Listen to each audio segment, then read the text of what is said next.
To create our emoji pillows, we are first going to start by picking an emoji, and it has to be one that doesn't really have hands or things popping off of it, so there are a few that are crossed out on this idea sheet. So I'm going to pick for this video the sunglass and the smile. So to begin, we're going to take these large plates and trace the shape of the emoji head in pencil on the yellow. Then there are tracers for all of the shapes for the emoji faces. The sunglasses, the mouths, the winky faces, the star eyes. So I picked the sunglass and the smile, and I'm going to trace these more towards the center of the circle. So oftentimes kids will want to spread them out, and that's going to interfere with our stitching as we get there. So I am putting them close together. Tracing in pencil is a little tricky. You kind of have to pick it up. You can't just zoom around the outside of this tracer as fast as you can. I'm kind of scratching a little bit with my pencil to get it to show up. Our goal is to not see these lines at the end. That's why we're using pencil.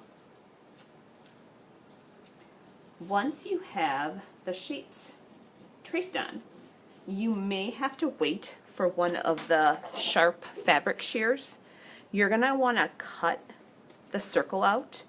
If you are waiting for the scissors, because we don't have enough for everyone to have their own, you can gather your felting supplies. So felting is not hard, it's just a little bit dangerous. So we have to be very careful as we gather our supplies. When you gather your supplies, you're getting a felting cushion and a felting needle. We always want to carry this needle in the cushion. You don't want to pick this up and carry it around the room in your hands.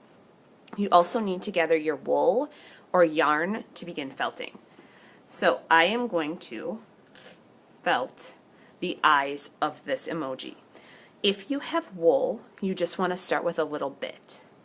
We are going to use some of this yarn for the emoji.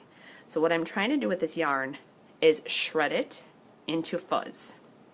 So a real felter who does this for a living would have some really nice wool, but that can get quite expensive if we're all making a felting project. So we're going to be a little bit frugal and save our money and use this yarn. So I am trying to shred it so I don't see any of the lines of the yarn in there, so I can still kind of see that. I'm just trying to pull it. I'm pinching to get it into that fuzz. When we felt, we also want to have a popsicle stick. This is going to be our guide so that we don't have our finger in the way of our needle. So this little bit should cover over half of the sunglass area. So I'm just kind of stretching it out. I'm going to use that popsicle stick to kind of guide, and I'm just going to lightly tack down the outside shape of the sunglasses. So I'm looking for my pencil line, and I'm just kind of using my popsicle stick and my needle to spread this around the edge of the shape. So I call this tacking because I could pull it out if I make a mistake. If I flip this over, you can start to slowly see, and there's traces on the back of this, but you can start to see that yarn coming through. Now I kind of have it in the shape of that sunglass. I'm going to really start to push it down. When I'm pushing, my popsicle stick is guiding. I never want my fingers in the way of where I'm pushing this needle down. These needles are expensive and they break easy. You want to make sure you're pushing straight down. If you push at an angle, you're going to put pressure on that needle and cause it to break. So at this point, I am going all over this felt, and I want to try to get it flat. I don't want to be able to see it fluffy and be able to pull it out. So this is where it takes time. I want to try to get this edge really nice and crisp so I don't have fuzzies coming out. And I'm really trying to cover up that pencil line for craftsmanship. So I would continue to do this. It's okay to pull this up and peek at how it's pushing through. So this is starting to show up really nice. It's starting to really be secure in the felt. So I would continue using whatever colors I would need for felting. And then my goal is to get a really good start during the first day of art so that the second day of art I can come in and finish my felting and begin to stitch the pillow. So here is one a little bit further along, and if I turn it to the side, it's pretty flat, and on the back it's really pushed in. I was trying to get the little glare of the sunglasses, so I have a little piece of white. I kind of rolled it up and laid it on that sunglass, trying to get the reflection. Some of you might want to do a little outlining with yarn on the second day. Some of the emojis, when you look at them, the eye roll one has a line around the eye. You could get a thinner yarn and keep it in the shape of the yarn. I know you can't see this very well in the video because I'm doing black on black, but that thin yarn can also be felted right on there as an outline. I'm liking this emoji. I am done with the felting part and I'm ready to create the pillow.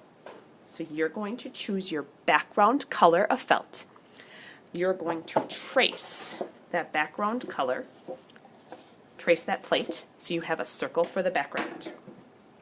You're going to need to use those nice scissors and cut that background out.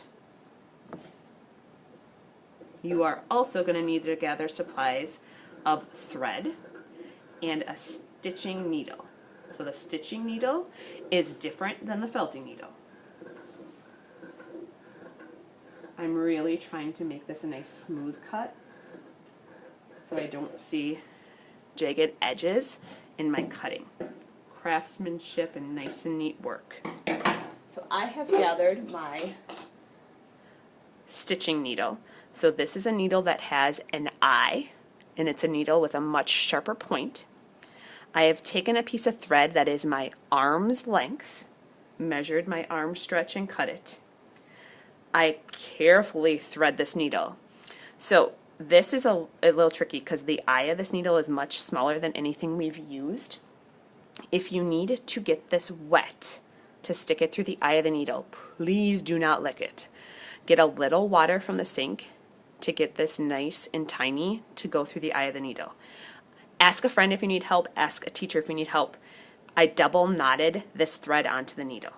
So now what I'm going to do is I'm going to do a whip stitch around the edge of these two circles. I am not worried that they're not perfectly the same size. I'm going to start on the edge, poking through, and I'm going to pull this needle until I have a tiny tail.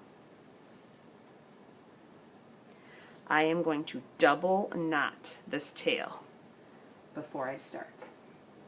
1,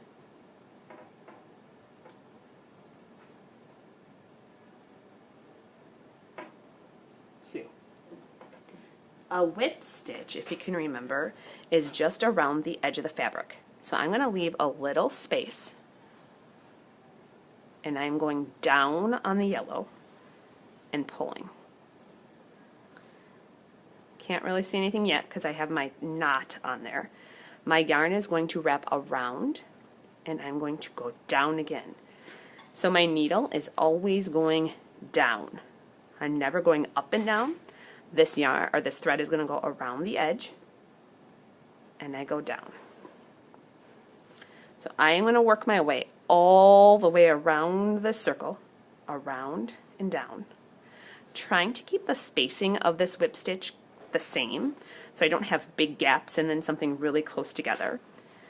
It takes a little while once you start going because your yarn or your thread is so long to begin with, but once you work your way and your thread gets shorter, it will go faster.